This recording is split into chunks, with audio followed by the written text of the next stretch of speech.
मैं हूं doctor NS Jain. हम फिर हाजिर हैं एक नए वीडियो के साथ में। और हमारा आज का जो टॉपिक है वो है क्रिएटिविटी, रचनात्मकता, सृजनात्मकता।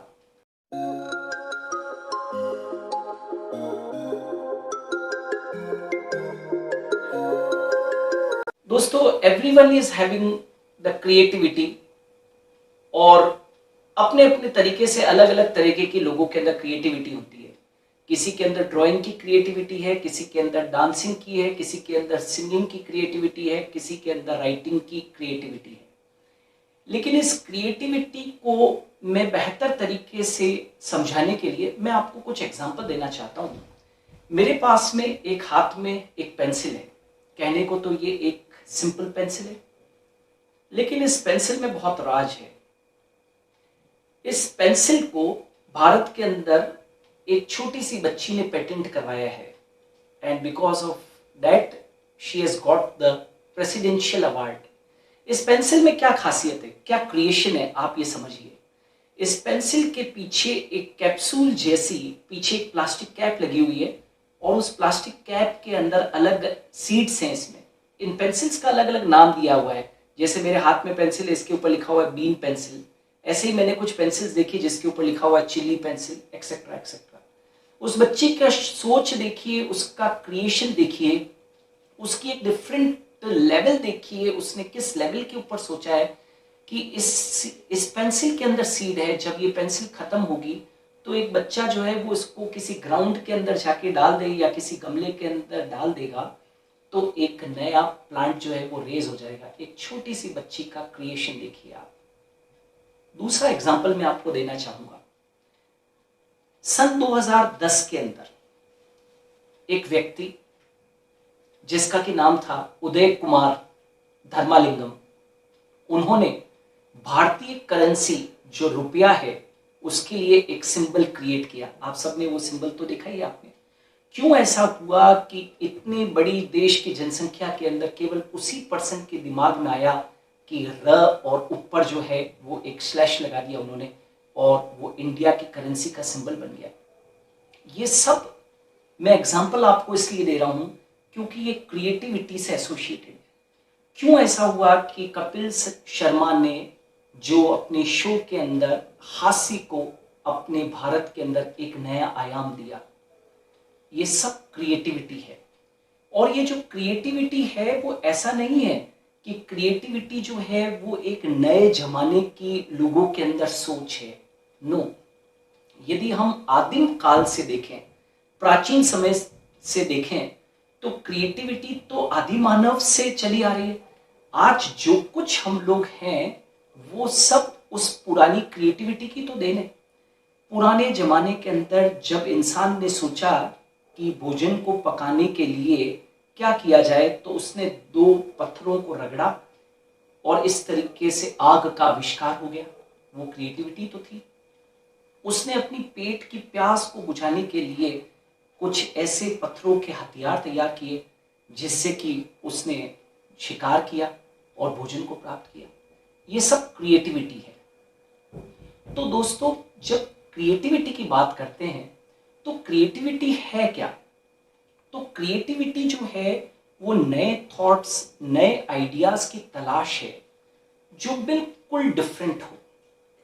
जो लोग क्रिएटिव होते हैं वो आउट ऑफ द बॉक्स सोचते हैं, लेटरल थिंकिंग करते हैं, और फिर एक ऐसी जनरेट करते हैं थिंकिंग जो बिल्कुल डिफरेंट होती है।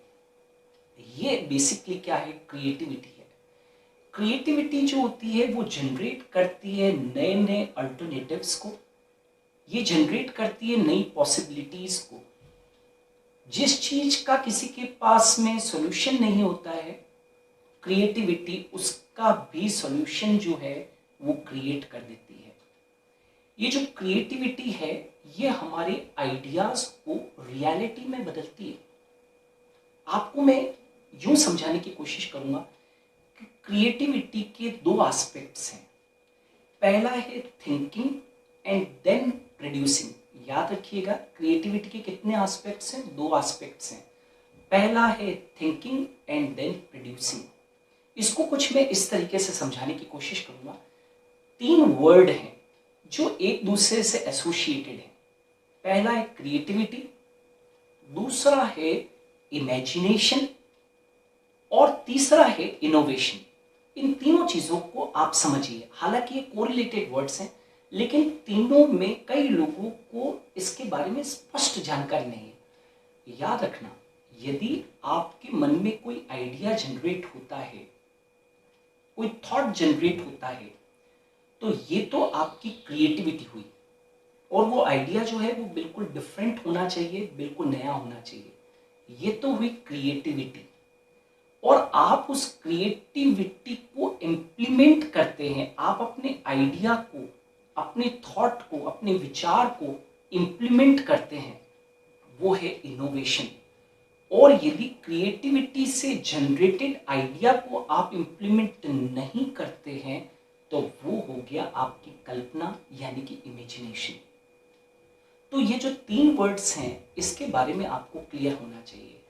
Imagination, your creativity and innovation. याद रखना, जब लोग अपनी क्रिएटिविटी को इनोवेशन के अंदर बदलते हैं, तो फिर वो वर्ल्ड लीडर बन जाते हैं। आज आप जितना भी, शायद ये जो क्रिएटिविटी और जो इनोवेशन है, वो लाइफ के हर सेक्टर के अंदर आपको देखने को मिल जाएगा। चाहे अब वो हेल्थ सेक्टर हो, या आप एंटरटेनमेंट सेक्टर हो, कोई भी सेक्टर हो, आपको रोजाना नए नए क्रिएशंस और इनोवेशंस देखने को मिल रहे हैं। अरे मैं तो यहाँ तक भी कहूँगा कि ये जो क्रिएशन और जो इनोवेशंस हैं, ये आज की तारीख के अंदर किसी भी इकोनॉमी के सबसे बड़े ड्राइविंग फोर्स हैं। ये बात आप ध्यान रखिएगा।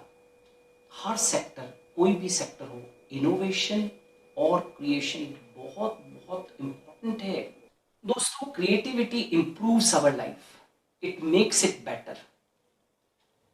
आप दुनिया के अंदर आज जो कुछ भी देखते हैं, वो सब क्रिएटिविटी और इनोवेशन की बदौलत है। चाहे आप इजिप्ट के पिरामिड्स को देख लें, या आप माउंट आबू स्थित देलवाड़ा टेम्पल को देख लीजिए, या आप आगरा स्थित ताजमहल को देख लीजिए, या आप अपने शहर के अंदर गगनचुंबी इमारतों को देख लीजिए। ये सब लोगों की क्रिएटिविटी और इनोवेशन की बदौलत ही संभव हो पाया है। मैं तो यूं भी कहूंगा कि ये जो क्रिएटिविटी है, ये एक टैलेंट है। इस टैलेंट को दबाइए मत। जो कुछ मन में आपके आइडियाज आते हैं, थॉट्स आते हैं, उनको बाहर निकालिए और उनको इम्प्लीमेंट करने की कोशिश कीजिए। जब आप उन आइडियाज को इम्प्लीमेंट करेंगे, तो नए इनोवेशंस होंगे, और जब इनोवेशंस होंगे, तो न केवल आपकी लाइफ का बेटरमेंट होगा, जबकि इस पूरी की पूरी सोसाइटी का भी इम्प्रूवमेंट होगा। थैंक्स अ लॉट मुझे सुनने के लिए। हम फिर मिलेंगे जल्दी एक नए वीडियो के साथ में। तब तक के लिए अलविदा, नमस्ते।